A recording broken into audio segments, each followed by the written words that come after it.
बिस्मिल्लाहिर्रहमानिर्रहीम। अस्सलाम वालेकुम दोस्तों, आज के इस ऑडियो लॉग में हम बात करने जा रहे हैं शहबाज शरीफ ने जो चाइना विजिट किया है, उस विजिट में शहबाज शरीफ क्या हासिल करना चाह रहे हैं, उन्होंने कितना सक्सेसफुली उस विजिट को कंडक्ट किया है। और यहाँ पर मीडिया में एक चीज सेल की जा रही है कि सीपे का फेज 3 आ रहा है। ये सारा कुछ क्या है, क्या चाइना अब हेवीली इन्वेस्ट करने वाला है शहबाज शरीफ की गवर्नमेंट में? अगर करने वाला है तो किस तरह से करने वाला है, उसके रिपरकशंस क्या होंगे, पाकिस्तानी डोमेस्टिक पॉलिटिक्स पे उसका क्या इफेक्ट पड़ेगा, ये सारी की सारी चीजें हम इस ऑडियो लॉग में डिस्कस करने वाले हैं। अब कुछ चीजें मैं यहाँ पर वाजे कर दूं। आप सबको पता होगा जैसे ही डेमोक्रेटिक प्रेशर आता है तो डेमोक्रेटिक कंट्रीज में अक्सर ये होता है कि वो उस काम से पीछे हट जाते हैं। अब इमरान खान ने जितने सारे लॉन्ग मार्च वगैरह किए पाकिस्तान के अंदर, उसके बाद अमेरिका ने ये रियलाइज किया कि इस गवर्नमेंट को सपोर्ट करना बेवकूफी होगी, इसीलिए बेहतर है कि इस गवर्नमेंट से पीछे हटा जाए। तो इसीलिए अमेरिका से जो भी मदद मांगी कि अमेरिका ने कहा हम आपकी मिलिट्री एड कर देते हैं, आपको F-16 चाहिए, आपको न्यू फ्रेम्स चाहिए या कुछ और चाहिए, ये आपको हम दे देते हैं, बाकी दूसरी एक्सपेक्टेशंस हमसे ना रखें। और दूसरा, अमेरिका के पास कुछ था भी नहीं देने के लिए, अमेरिका की अपनी हालत भी पतली है। और स्लोली एंड ग्रेजुअली अमेरिका इस पूरे के पूरे सेटअप को डिस्क्रेडिट करता जा रहा है और इन सब के जो भी ऑफर्स थे उसको रिजेक्ट करके अमेरिका एक सोलो फ्लाइट लेने की कोशिश कर रहा है। अमेरिका की ये पॉलिसी अपनाना पाकिस्तान के हवाले से, इसमें दो फैक्टर्स है। सबसे पहला फैक्टर कि अमेरिका को पाकिस्तान की जरूरत नहीं है, अफगानिस्तान के हवाले से तालिबान से बात करने के लिए भी अमेरिका को पाकिस्तान की जरूरत नहीं है। और दूसरी चीज, इंडियन लॉबी अमेरिका में इतनी स्ट्रांग है जो पाकिस्तान के किसी भी पॉलिटिकल विंग यानी लेफ्ट हो या राइट हो, दोनों की दाल गलने नहीं दे रही अमेरिका के अंदर। वो दोनों को खुदे लाइन लगा के बैठे हुए हैं। अगर पीपल्स पार्टी ये क्लेम करती थी कि उनके अमेरिका में बड़ा असल रसूख है और अमेरिका उनकी लाइन को टो करेगा, तो एक राइट विंग जमात बैठी हुई है इंडिया के अंदर, फिर भी ये लेफ्ट विंग वाली जमात जो पीपल्स पार्टी है उसे हटा नहीं सकी और उसके खिलाफ अमेरिका की एस्टेब्लिशमेंट को कन्विंस नहीं कर सकी कि एक राइट विंग जमात को आप इतनी तरजीहात ना दे। लेकिन फिर भी अमेरिका ने एक राइट विंग जमात जो कि बीजेपी है उसको प्रेफर किया बजाय के एक लेफ्ट विंग जमात जो कि पीपल्स पार्टी की है। और हालांकि अमेरिका के अंदर हुकूमत डेमोक्रेट्स की है। इसीलिए कहते हैं ना, अमेरिका अपने नेशनल इंटरेस्ट से कभी भी लेफ्ट राइट नहीं होता, वो बिल्कुल अपने नेशनल इंटरेस्ट के ऊपर ही चलता है। इसीलिए अमेरिका अपने ऑब्जेक्टिव्स हासिल करने में कामयाब हो जाता है। अब चाइना ने क्या किया है, चाइना ने एक बड़ी गड़बड़ कर दी है अपनी फॉरेन पॉलिसी के लिहाज से। चाइना बड़ा ही एंशियस और नर्वस प्लेयर है इंटरनेशनल रेल में। मैं बताता हूँ कैसे। चाइना के साथ जब पहले एग्रीमेंट्स हुए थे 1975 के बाद, निक्सन के एग्रीमेंट्स वगैरह हुए थे, हेनरी किसिंजर ने किए थे कि वन चाइना पॉलिसी होगी, हम ताइवान को नहीं मानते, यूनाइटेड नेशन से रेजोल्यूशन पास करवा लिया और उसके बाद वन चाइना पॉलिसी के ऊपर पूरी दुनिया ने इंप्लीमेंट करना शुरू कर दिया। और उसके बाद चाइना फ्री ट्रेड एग्रीमेंट में भी आ गया, जिसके बाद चाइना ने पूरी दुनिया के अंदर अपना माल बेचना शुरू कर दिया, इंटरनेशनल मार्केट में सबसे ज्यादा सामान बेचा, जिसके बाद उन्होंने अपनी एक मुआशी हैसियत बनाई और खुद को खड़ा किया। लेकिन चाइना ने कभी भी मिलिट्री मीन्स या हार्ड डिप्लोमेसी होती है उसे एक्सरसाइज नहीं किया, जिसकी वजह से यह है कि चाइना कभी भी वो टफ या बोल्ड डिसीजन नहीं ले सका अपनी फॉरेन पॉलिसी के हवाले से, जो उसे लेने चाहिए थे, जो उसे टाइमली लेने चाहिए थे, जिसकी वजह से वो आज यहाँ पर ना खड़ा होता। अगर आप 9/11 की बात देखें तो 9/11 के बाद जब अमेरिका ने पूरी की पूरी इस्लामिक वर्ल्ड के ऊपर वॉर डिक्लेयर कर दी थी, तो रशिया और चाइना इन दोनों ने कुछ भी नहीं किया था। वो वहीं के वहीं खड़े रहे थे और उन्होंने कहा था कि आप जो करना चाहे कर ले। इसके ऊपर जनरल हमीद गुलवाल ने ये कहा था कि आप ये समझ रहे हैं कि हमारा नंबर आने के बाद आपका नंबर नहीं आएगा तो आपको भी लग पता जाएगा। और हमीद गुल ने कहा था कि आप इकोनॉमिक प्रोग्रेस के चक्कर में पड़ गए, एक वक्त आएगा जब ये अमेरिका हमसे फारिग होकर आप ही की तरफ बढ़ेगा। और ये देखे कि जनरल हमीद गुल की ये प्रेडिक्शन कितनी सच्ची साबित हुई। चाइना इकोनॉमिक प्रोग्रेस के चक्कर में पड़ गया और उसने कहा था कि पूरी दुनिया के अंदर जंगें खत्म हो गई और दोबारा जंगें नहीं आएंगी, अब इकोनॉमिक वॉर्स हुआ करेंगी। सो अब जाकर चाइना को रियलाइज हुआ है कि नहीं, वो कितना बड़ा ब्लंडर था। अमेरिका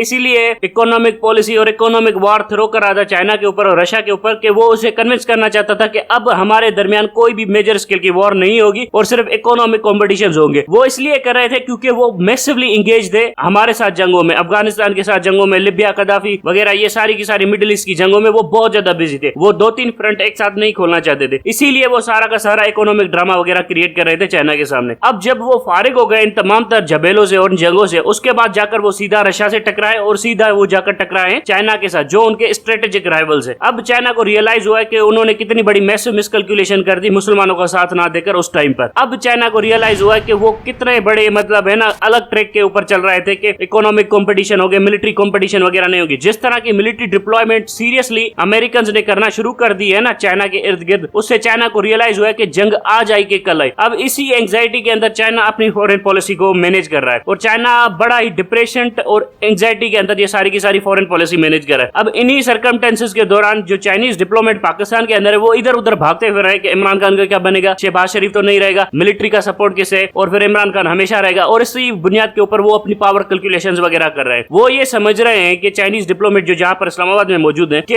इमरान खान कभी भी नहीं आएगा, यहाँ की फौजी इस्टेब्लिशमेंट बड़ी रिप्रेसिव है, वो उसे कभी भी नहीं आने देंगे। वो अपनी डोमेस्टिक पॉलिटिक्स के हवाले से देख रहे हैं कि अगर चाइना में मिलिट्री ने कुछ कह दिया और पूरी की पूरी सेंट्रल कमेटी ने, यानी जो उनकी पार्टी है, उसने कह दिया, तो उसके बाद कोई भी डेमोक्रेटिक मीन से नहीं आ सकता ऊपर। तो वो ये समझ रहे हैं कि इमरान खान भी अपनी डेमोक्रेटिक मीन से नहीं आएगा। वो हार्ड को रेशनल पॉलिटिक्स कैलकुलेट कर रहे हैं या रेशनल पॉलिसी कैलकुलेट कर रहे हैं। इससे यह होगा कि वो इमरान खान को डिस्क्रेडिट करने के चक्कर में लगे पड़े हैं और कह रहे हैं कि शहबाज शरीफ के गवर्नमेंट के साथ हमें अपने ताल्लुकात बढ़ाने चाहिए। इसीलिए उन्होंने एक लुक्रेटिव पैकेज भी ऑफर कर दिया शहबाज शरीफ की गवर्नमेंट को, जिससे शहबाज शरीफ की गवर्नमेंट को मार्च के बाद फायदा होना शुरू हो जाएगा। अब वो पैकेज क्या है? आप सबको पता है ML1 जो रेलवे ट्रैक था उसके ऊपर बहुत सारी बातचीत हो रही थी, लेकिन उस ML1 रेलवे ट्रैक के ऊपर जो बहुत सारा झगड़ा था वो असद उमर का झगड़ा था। असद उमर का झगड़ा ये था कि ये जो ML1 रेलवे ट्रैक है आप हमें $12 बिलियन में बेचने की कोशिश करें, जबकि इसकी एक्चुअल कॉस्ट $6 बिलियन के करीब है। ये बड़ी लेन देन हो रही थी उस टाइम के दौरान, लेकिन फिर भी चाइनीज नहीं मान रहे थे। तो असद उमर ने कहा कि इंटरनेशनल बिडिंग करवाते हैं, जो आई ऑफर उसी के ऊपर इंप्लीमेंट करवाएंगे। तो इंटरनेशनल बिडिंग करवाने के चक्कर में असद उमर ने कहा कि डिले करते हैं लेकिन इंटरनेशनल बिडिंग से करवाएंगे। उसके बाद वहां की कंपनी जो चाइना की तरफ से निगोशिएट कर रही थी असद उमर के साथ, वो भी मान गई थी। अब यहाँ पर यह हुआ है कि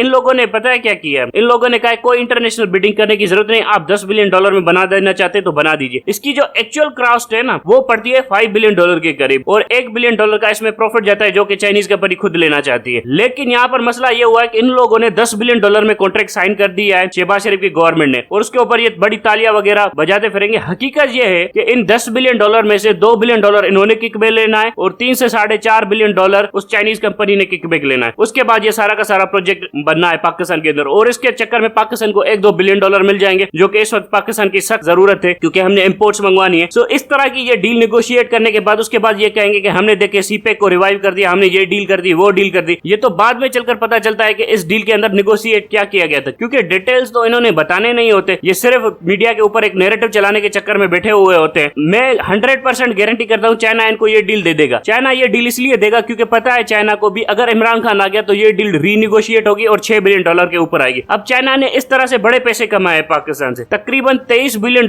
के इन्वेस्टमेंट चाइना पाकिस्तान के अंदर कर चुका है, जो कि लोन है, और उस लोन में से जो पाकिस्तान के अंदर इन्वेस्ट हुआ है वो हार्डली $12 बिलियन इन्वेस्ट हुआ है। बकाया सारा का सारा पैसा तो चाइनीज लोगों ने नूली को किकबैक में दिया और खुद चाइनीज कंपनियां हड़प कर गई है। पाकिस्तान के अंदर उस तरह से वो इन्वेस्ट ही नहीं हुआ। मतलब हमारे यहाँ पर भी चाइनीज भी हमें लूट रहे और हमारे अपने भी लूट रहे। इसमें चाइनीज को कसूरवार ठहराने की कोई बात नहीं है। मसला यहाँ पर यह है कि हमारे निगोशिएशन वाले जो कि शहबाज शरीफ है, ये लोग क्या कर रहे हैं? ये जब भी आते हैं कोई ना कोई मैसिव प्रोजेक्ट के ऊपर किसी ना किसी मुल्क को कन्विंस करते हैं, लोन के ऊपर प्रोजेक्ट कन्विंस कर लेते हैं, उसके ऊपर $1-2 बिलियन की किकबैक ले लेते हैं और उसके बाद चले जाते हैं। और ये यहाँ पर भी यही करे। ये जो इसाक डार है ये क्या करे? फिर से $1-2 बिलियन के चक्कर में पड़ गया। इसी तरह से रेकोडेक के ऊपर भी ये करने की कोशिश कर रहा है। इसी तरह से वो जो होटल दी रोजोवेल्ट वो भी बेचने के चक्कर में लगा पड़ा हुआ है। जब इस तरह का माल लपेट कर इस तरह के महंगे महंगे कर्जे लेकर फिर ये चले जाते और उसके बाद कहते कि इमरान खान से प्रोग्रेस नहीं हो रही, ये नहीं हो रहा, वो नहीं हो रहा। आखिर में जब इमरान खान आएगा वो देखेगा कि इतने सारे डेट ट्रैप सेट किए हुए हैं और चाइना ने बड़ा ही रिलैक्स होकर कर्जा दे दिया है। अब ये वही चाइना है जो इमरान खान के साथ नेगोशिएट नहीं करना चाहता था सीपेक के ऊपर, और जब इमरान खान चाहता था कि आप इंडस्ट्री में इन्वेस्ट करें तो ये चाइना बड़ा रिलक्टेंट था कि इंडस्ट्री में इन्वेस्ट नहीं करना, बल्कि वो हमेशा ऑफर्स दे रहा था कि हमने इंफ्रास्ट्रक्चर में इन्वेस्ट करना है। आज भी जो प्रोजेक्ट अप्रूव हुआ है वो इंफ्रास्ट्रक्चर का प्रोजेक्ट अप्रूव हुआ है। जो रेलवे प्रोजेक्ट है वो इंफ्रास्ट्रक्चर का प्रोजेक्ट है। बकाया जो एग्रीकल्चर रिलेटेड प्रोजेक्ट्स है या जो इंडस्ट्रियल रिलेटेड प्रोजेक्ट्स है वो कहां पर है? इसके अलावा इस विजिट में एक और चीज हुई है, वो ये हुई है कि चाइना ने पाकिस्तान को जो सिक्योरिटी असिस्टेंस देनी थी या जो सिक्योरिटी पैरामीटर्स थे वो सारे के सारे डिनाई कर दिए। अब ये बात तय करना बड़ा मुश्किल हो गया कि चाइना पाकिस्तान को सिक्योरिटी असिस्टेंस वो जो देना चाहता था वो क्यों डिनाई किए। मुझे जो लगता है चाइना वो इसलिए डिनाई कर रहा है क्योंकि चाइना अब अपने आप को